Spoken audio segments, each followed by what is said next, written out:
नमस्कार जय जगन्नाथ मु आपण मानक ओडिया पु बिजु फ्रेंड्स एक्चुअली मु गोटे गाँव रू बिलोंग करछु मु एक्चुअली बहुत बाहर रुहे कहीं फास्ट टाइम बहुत दिन पर घर को आसी मु देखिले गाँव में समस्ते काम कर बहुत कठिन काम आपण जानिथिबे जो माने गाँव में काम करती से परिश्रम एक्चुअली बहुत हार्ड हुए मु से विषय आपन को देखेबी आम गाँव में परिबा चाष धान चाष ए सब प्रकार बहुत प्रकार चाष हुए आपन देखिए पछआडे केते धान चाष होई पूरा पछाड़े पूरा लॉन्ग लॉन्ग टाइप रे आपन देखिए पूरा धान चाष बहुत होती आउ परिबा चाष भी होती लोक मैंने बहुत मेहनत कर किंतु फल कौन मिले जान आलू किसी मिले कहीं मार्केट को बिकापी नहीं कि जी 2 टंका 4 टंका 5 टंका किलो बिकिकी आसवे मो मार्केट को जाइए आप विश्वास करेंगे टमाटो किलो 5 टंका काकुड़ी किलो 5 टंका माने लोक एत मेहनत कला परे भी माने मार्केट रे बाजार दर बहुत कम किंतु आमे जिते बाहर जदि किसी जिनस आम किणुचे पनीपरिया जिते आम किणुचे आपण भर कहीं जदि बाहर रही परिबा जो मैंने बाहर रही काम कर किनापी जो मार्केट को जाती केते टंका परिबा किणती तो गाँव में 5 टंका बाहर जदि 30 टंका किलो है ताने विश्वास कर पारे आम एत कष्ट कला भी आमको किसी मिलूनी कहीं आम ओडिशा रे किछि नहीं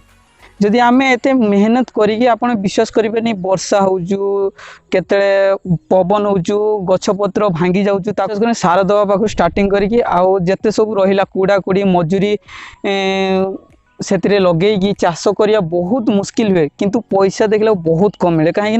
काम ही एमती ओडिशा रे हो माने आमे पाठ पढ़ी सत किंतु कंपनी आम दादन खटुचे पाठ पढ़ीचे सत कंपनी आम दादन खटुचे कि जब आम गाँव में रही भावुचे चाष करवा चाष कले भी लस किसी भी प्रॉफिट नहीं जब प्रॉफिट था आम चाष समस्ते करें कहीं जब प्रॉफिट न मिले तो आम चाष कौन पे करवा आपण मैंने कहतु मुझे बाहर थी से मार्केट रू विश्वास करनी परिबा जोटा 30 टंका किलो एटी से घर पाखे 5 टंका किलो माने फपाड़ी दौरान परिबा फपाड़ी दौरान कि नौ ही ना कि बाहर परिबा किणुना माने आम परिबा बाहर को जाऊँगी सेठी अधिका रेट रे बिक्री होगी किंतु आम ओडिशा रे बहुत कम रेट बहुत सस्तार बिक्री होगी आपन को दिन मु मार्केट बुले नेबी आपन माने मार्केट देखला पर जानि परिबे तो फ्रेंड्स यही सब विषय नहीं कि मु गोटे ब्लॉग स्टार्टिंग कर जो गाँव में कौन कौन चली कौन कौन ना ये सब विषय मुझे आपको पूरा डिटेल्स रे जनइबी आ मु कम से कम 2 मास रही तो मो गाँव विषय बहुत किसी जानी चाषी घर पिला मत दुख लगे जिते बड़े मार्केट रे एते परिबा डाउन हुए आउ दर कमी जाए तो बहुत कष्ट हुए कहीं गोटे लोक एते मेहनत कला परे भी परिया ताको कम माने से परिबा जेतिकी टंका लेके जाइथियो ताको एते कम पैसा मिले माने आपण भाबी भी पारिबेनी आपण माने जानि दिबे नियति काहे ना मु एक्चुअली आम घर कथा मु कहूँ एते कष्ट कला परे भी माने 100 टंका बुरे काकुड़ी देखिए आसो केते भयानकर कथा जेटी 40 किलो काकुड़ी कम से कम 20-30 किलो काकुड़ी 100 टंका देखिए माने केते टंका किलो हिसाब पड़ू तो यही सब विषय नहीं कि मुझे आपको गोटे आम जो ओडिशा रे जेमती समस्ते पनीपरिया चाष कर धान चाष कर कौन रेट ये सब विषय मुझे आपको कहबी आप जानते केते नुकसान आउ केते फायदामंद हो तो यही जो भिडियोटा मु करूछु माने एक्चुअली मु भी चाहूँ गवर्नमेंट या देखू आउ किछि एमिति सिचुएशन नौ जहाँकि भल इनकम हो पार लोक मान सुविधा रोजगार भी पाइपर आउ आम भली बेकार जो मैंने बाहर खटुंट पाठ पढ़ी सत कि बाहर आम जा खटुचे बाहर न खटी आम चाहूँ आम जन्म माटी खटिया कहीं आम जन्म माटी हूँ आम बहुत महत्वपूर्ण जिनस कहीं आम जन्म माटी आम रही पारने जिते आमर बयस 25 वर्ष हो जाए से कौन कह ना छुआ इनकम कर केमिति आम इनकम करूँ ना आम जिते आपण मैंने देखिए एत जमी अच्छी आपण जिते धान देखिए जिते धान आसो अमल हम से कौन हम जान से कि रही किसी भी रही कहीं से बन्या आसीज कि पवन आसीज एमती हुए तो आउ जदि सेमती है भी तो रेट भी कम तो आम कौन करवा ना आमको किसी मिल पार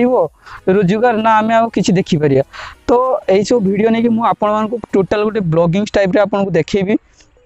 तो प्लीज मत सपोर्ट करूँ और आपण आशीर्वाद दिंतु जदि आपण को भल पाइबा मत देवे ताने मु आपन को बहुत प्रकार वीडियो देवी गाँ विषय रे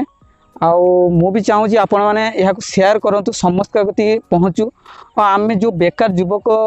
युवती आम बसीचे पाठ पढ़ी आमको किसी रोजगार मिलू आम ओडिशा किसी मार्केट एमती करा जाऊ जहाँकि किसी पनीपरिया रेट भी गोटे मेंशन करा जाऊ जमती गोटे चाषी लोक लॉस न पाओ आपण सार किणवाई जी सारर दाम जी टंका नुहे आप पनीपरिया बिकिबे ताठू कम दाम माने आप सार किणिकी भी नुकसान तो ये सब नहीं गोटे मुझे ब्लॉग करी आपन को तो यहाँ मोर थी प्रथम ब्लॉग किसी कहूना से तो काली पाखर मुझे नेक्स्ट वीडियो अपलोड करी आपन को बस एतिकी अनुरोध रहा बस वीडियो को शेयर करूँ चैनल को सब्सक्राइब करूँ कहीं मो विलेज विषय बहुत प्रकार वीडियो आपन को देखी